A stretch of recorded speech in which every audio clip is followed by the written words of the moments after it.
Hi hello friends, నేను మీ రమేష్. ఇప్పుడు నేను మీకు ఒక కొత్త వీడియోతోనైతే మీ ముందుకు వచ్చేసాను. మనము భద్రకాళి అమ్మవారి టెంపుల్ దర్శనానికి అయితే వెళ్తున్నాం. ఇక్కడ మనకు మెయిన్ రైల్వే స్టేషన్ నుంచి మరియు బస్ స్టేషన్ నుంచి అయితే మనకు auto service and bus service అయితే ఉంటుంది. మనం ఓన్ వెహికల్ అయితే ఇక్కడికి రీచ్ అవ్వచ్చు. ఇది మొత్తం గుట్ట పైన ఉంటుంది కాబట్టి అమ్మవారు చాలా అద్భుతంగా ఉంటుంది. హైదరాబాద్ నుంచి మనకు 150 kilometre distance, Warangal railway station నుంచి అయితే మనకు ఒక 10 కిలోమీటర్ డిస్టెన్స్ లో అయితే ఉంటుంది. పాలిటెక్నిక్ కాలేజ్ నుంచి జస్ట్ 1.5 కిలోమీటర్ డిస్టెన్స్ లో అయితే శ్రీ అమ్మవారు భద్రకాళి అమ్మవారి టెంపుల్ అయితే మనకు లొకేషన్ లో అయితే ఉంటుంది. ఇక్కడ పార్కింగ్ వచ్చేసి వీళ్ళు మనకు 20 రూపీస్ అయితే ఛార్జ్ చేస్తున్నారు. ఇది వచ్చేసి మనకు మెయిన్ ఎంట్రన్స్. ఇక్కడ నుంచి మనకు అమ్మవారు జస్ట్ ఒక 500 మీటర్ డిస్టెన్స్ లో అయితే ఉంటారు. సో మనకు వీకెండ్ లో వెళ్తున్నాం కాబట్టి ఇక్కడ రష్ అయితే చాలా ఉంటుంది. దర్శనానికి హాఫ్ అన్ అవర్ అయితే టైం పడుతుంది. వీకెండ్ లో అయితే మనకు 1 to 2 అవర్స్ అయితే టైం పడుతుంది దర్శనం కంప్లీట్ అవ్వడానికి.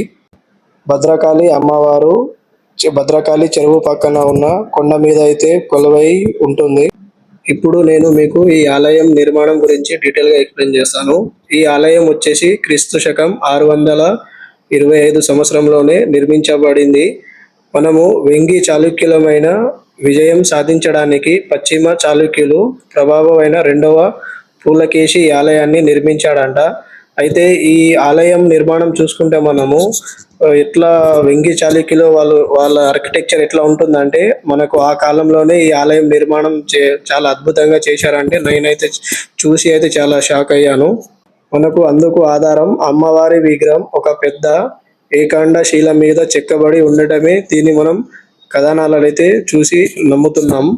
నేను ఈ టెంపుల్ దర్శనానికి వెళ్ళినప్పుడు అయితే నాకు నా ఫ్రెండ్స్ అయితే చాలా అద్భుతంగా అక్కడ చూసి నేనైతే షాక్ అయ్యా. వాళ్ళు అసలు నాకు తెలియకుండా వాళ్ళు అక్కడ కలవడం నాకైతే చాలా అద్భుతంగా అనిపించింది. ఇది వచ్చేసి మనకు మెయిన్ ఇంకా లోపల టెంపుల్ కి వెళ్ళడానికి ఈ విధంగా అయితే మనకు మెయిన్ దారి అయితే ఉంటుంది. సో వీకెండ్ లో రష్ ఉంటుంది కాబట్టి ఇక్కడ మొత్తం మనకు పకడ్బందీగా అయితే చాలా అద్భుతంగా దీన్ని నిర్మాణం చేయడం జరిగింది. ఇవి కూడా హైదరాబాద్ మహాసంస్థానంలో నవాబులు పరిపాలించే కాలంలో ఈ ఆలయంలో అయితే చాలా డ్యామేజ్ చేయడం జరిగింది.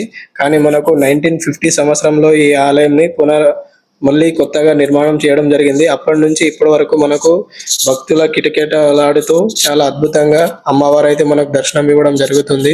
సో ఇది వచ్చేసి మనకు మెయిన్ లోపల టెంపుల్ లోపల చాలా అద్భుతంగా ఆర్కిటెక్చర్ అయితే నాకు చాలా అద్భుతంగా నచ్చింది. ఎందుకంటే మనకు చాళుక్యుల కాలంలో ఇంత బ్యూటిఫుల్ గా ఆర్కిటెక్చర్ ఆ కాలంలోనే ఉండడం నాకైతే చాలా అద్భుతంగా అనిపించింది. సో మనం వీకెండ్ లో వెళ్ళినాం కాబట్టి కొంచెం రష్ అయితే ఉంది. మొత్తం దర్శనం కంప్లీట్ అవ్వడానికి నాకైతే ఒక 45 మినిట్స్ పట్టింది. మనకి ఇక్కడ స్పెషల్ ఎంట్రీ టికెట్స్ కూడా ఉంటుంది. 50 రూపీస్ అయితే వీళ్ళు తీసుకుంటారు. సో ఆ టికెట్ తీసుకున్నాక కూడా మనకు అట్లీస్ట్ అయితే ఒక 10 to 15 మినిట్స్ అయితే దర్శనానికి టైం పడుతుంది. ఇది వచ్చేసి మనకు అమ్మవారు. మీరైతే ఇప్పుడు దర్శనం చేసుకోండి. అమ్మవారు ఎంత అద్భుతంగా ఉన్నారంటే 9 అడుగులు ఎత్తులో 9 అడుగు వెడల్పులో అయితే మనకు దర్శనం ఇవ్వడం జరుగుతుంది. చాలా అద్భుతంగా దర్శనం అయితే నాకైతే చాలా అద్భుతంగా అనిపించింది.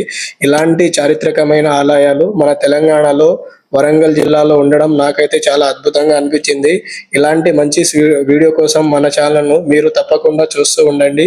ఇలాంటి వీడియోస్ మన ఛానల్లో తప్పకుండా మనం అప్లోడ్ చేస్తూనే ఉంటాము. మీరు మొదటిసారిగా చూస్తే సబ్స్క్రైబ్, షేర్ అండ్ లైక్ చేయండి ఫ్రెండ్స్. Thank you. ఈ టెంపుల్ గర్భాలయానికి 2 వైపులా 2 చిన్న గదులు అయితే ఉంటాయి. ఆ గదులలో యోగాలో సిద్ధులు తపస్సు చేసుకోవడానికి ఉపయోగపడాయని మనం అయితే అనుకుంటాం. అమ్మవారి దేవాలయానికి దక్షిణ భాగాన ఓ గుహ ఉంది. అందులో తపస్సు చేసుకుంటూ ఉండేవారని భక్తులైతే నమ్ముతారు. ఈ విధంగా యోగులైతే ఇక్కడ తపస్సు చేసుకుంటారు. సో నాకైతే ఈ టెంపుల్ చాలా అద్భుతంగా అనిపించింది ఫ్రెండ్స్. మరియు ఇలాంటి వీడియోస్ కోసం మన ఛానల్ను తప్పకుండా మీరు చూస్తూ ఉండండి.